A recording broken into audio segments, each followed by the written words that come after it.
नमस्कार दोस्तों, स्वागत है आप सबका मेरे YouTube channel English literature in Hindi पे।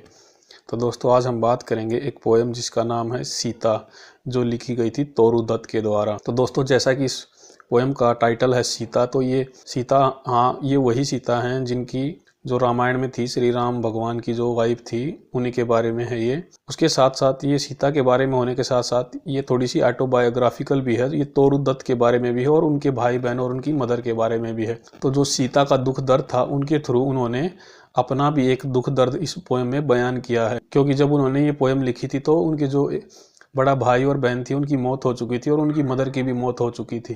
इसमें होता क्या है कि जो सीता हैं, उनका जब श्री राम ने उनको लंका से जीतने के बाद जब उनके चरित्र पर कुछ लोगों ने आरोप लगा दिए थे, तो उन्होंने उनको जंगल में भेज दिया था और वो वाल्मीकि ऋषि के आश्रम में रहती थी।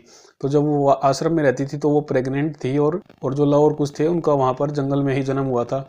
जब वो जंगल में रह रही थी तो उस टाइम पर का जो यहाँ पर सीनरी का यहाँ पर वर्णन किया गया है, और वो वर्णन कैसे किया गया है, वो जो ऐसे इस प्रकार से किया गया कि जो 3 बच्चे हैं और उन 3 बच्चों की माँ है, वो उनको उस सीनरी का वर्णन कर रही है। मतलब उनको एक कहानी सुना रही है रात को सोने के टाइम पे। जैसा कि इंडिया में होता है, ज़्यादातर जो माँ होती हैं वो अपने बच्चों को शाम को सुलाने के लिए कुछ कहानियाँ सुनाती हैं, महाभारत की या रामायण की। उसी प्रकार से ये कहानी सुना रही हैं। तो और वो 3 बच्चे कौन हैं?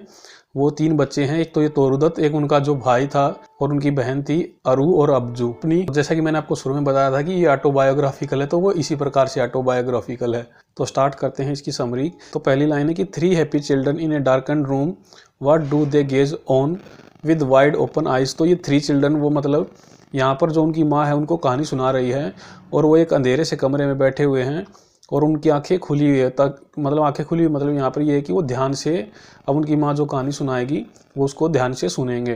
कि a dense forest where no sunbeam pries. तो अब ये यहाँ पर चित्रण किया गया है, जो सीता माता थी उनका वहाँ पर जो जंगल में रह रही थी, एक कुटिया में रह रही थी वाल्मीकि आश्रम में। वहाँ पर मतलब एक डेंस फॉरेस्ट था, बिल्कुल चारों तरफ घना जंगल था। And in its centre A cleared spot, वहाँ पर एक बीच में एक मतलब खाली जगह थी, साफ सुथरी जगह थी। वहाँ पर ढेर सारी लताएं थी और उन पर बड़े बड़े फूल लटके हुए थे। वहाँ पर लंबे लंबे पेड़ थे और एक शानदार चमकदार झील थी। मतलब कि जो झील का पानी था वो बहुत ही चमकदार था, बिल्कुल साफ था। वहाँ पर सफ़ेद जो हंस होते हैं वो उसमें पानी में तैर रहे थे और वहाँ पर वो पंखों को फरफराहट कर रहे थे। वहाँ पर जो जंगल में और भी जो पक्षी थे, वहाँ पर मोर था और वो मोर वहाँ पर डांस कर रहा था। और वहाँ पर जो हिरन होते हैं, जंगली हिरन होते हैं, वो एक दूसरे के, उनके जो झुंड हैं वो भाग रहे थे, एक दूसरे के साथ रेस लगा रहे थे। वहाँ पर जो अनाज के खेत हो रहे थे, वो उनका रंग था पीला और वो चमक रहे थे सूरज की रोशनी में। और जो कुटिया होती है वहाँ से, उसमें से नीला धुआं निकल रहा था बाहर। और इसी शांति के माहौल में जो यहाँ पर वर्ड यूज किया गया, there dwells in peace the poet anchorite. Poet anchorite मतलब वो सन्यासी जो वाल्मीकि थे, वो एक पोएट भी थे जिन्होंने रामायण लिखी। तो ये उनका जिक्र हो रहा है यहाँ पर। But who is this fair lady not in when she weeps. तो उसके बाद वो यहाँ पर एक ये रिटोरिकल क्वेश्चन पूछते हैं कि ये फेयर लेडी कौन है। तो जैसा कि सबको पता है ये तो सीता हैं, तो वो रो रही हैं। और अब जो पोएटेस हैं वो कहती हैं कि अब उनका जो एक आंसू है, मतलब वो जो कहानी बता रही है कि वो रो रही हैं, उनका जो एक आंसू गिर रहा है, तो जो कहानी सुन रहे हैं, मतलब जो 3 पेयर्स ऑफ यंग आइज, मतलब कि वो तीनों बच्चे हैं। तो जैसे जैसे वो मतलब वो कहानी बताई जा रही है कि सीता रो रही हैं, तो वो बच्चे हैं उनकी आंखों से भी आंसू गिर रहे हैं। मतलब कि जो माँ है वो अपनी कहानी को इतने वास्तविक रूप में सुना रही हैं कि ऐसा लग रहा है कि सब कुछ असली में हो रहा है। जो कहानी है मतलब तीनों बच्चों के चारों तरफ असली में घटित हो रही है। तो जब वो देख रहे हैं कि सीता रो रही हैं, तो वो तीनों बच्चे भी रोने लग जाते हैं। मतलब पेयर ऑफ आई, मतलब दोनों आंखों से आंसू आ रहे हैं। और वो जो तीनों बच्चे हैं उनके जो सिर हैं वो दुख में झुक जाते हैं, मतलब नीचे की तरफ हो जाते हैं। It is an old story and the lay which has evoked sad Sita from the past. और ये एक काफ़ी पुरानी कहानी है। इज बाई ए मदर संग, मतलब जो उनकी माँ है वो भूतकाल से सीता की कहानी को यहाँ पर सुना रही हैं। और ऐसा इतने अच्छे तरीके से सुना रही हैं कि ऐसा लग रहा है ये प्रेजेंट में हो रहा है।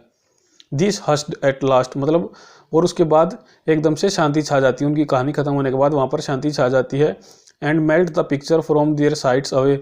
और अब वो कहानी सुना रही थी, तो जैसे ही शांति हो जाती है, वहाँ पर सन्नाटा हो जाता है, तो वो जो बच्चे थे, छोटे बच्चे थे, उनकी आंखों के सामने से ये पिक्चर गायब हो जाती है। मतलब दूर हो जाती है। लेकिन ये कहानी इतनी वास्तविक थी उनकी कि ये उनके सपने में फिर से आएगी और वो उसको भूल नहीं पाएंगे। और जब वो बच्चे नींद से उठकर फिर अपनी माँ के पास आएंगे तो वो फिर से इस कहानी को सुनेंगे और दोहराएंगे। तो अल्टीमेटली इस पोएम में जिस प्रकार से जो सीता का दर्द था, उसी प्रकार से जो ये पोएटेस हैं तोरू दत्त, इनकी भी ज़िंदगी में दर्द है, क्योंकि इन्होंने अपने भाई बहन और माँ सबको खो दिया।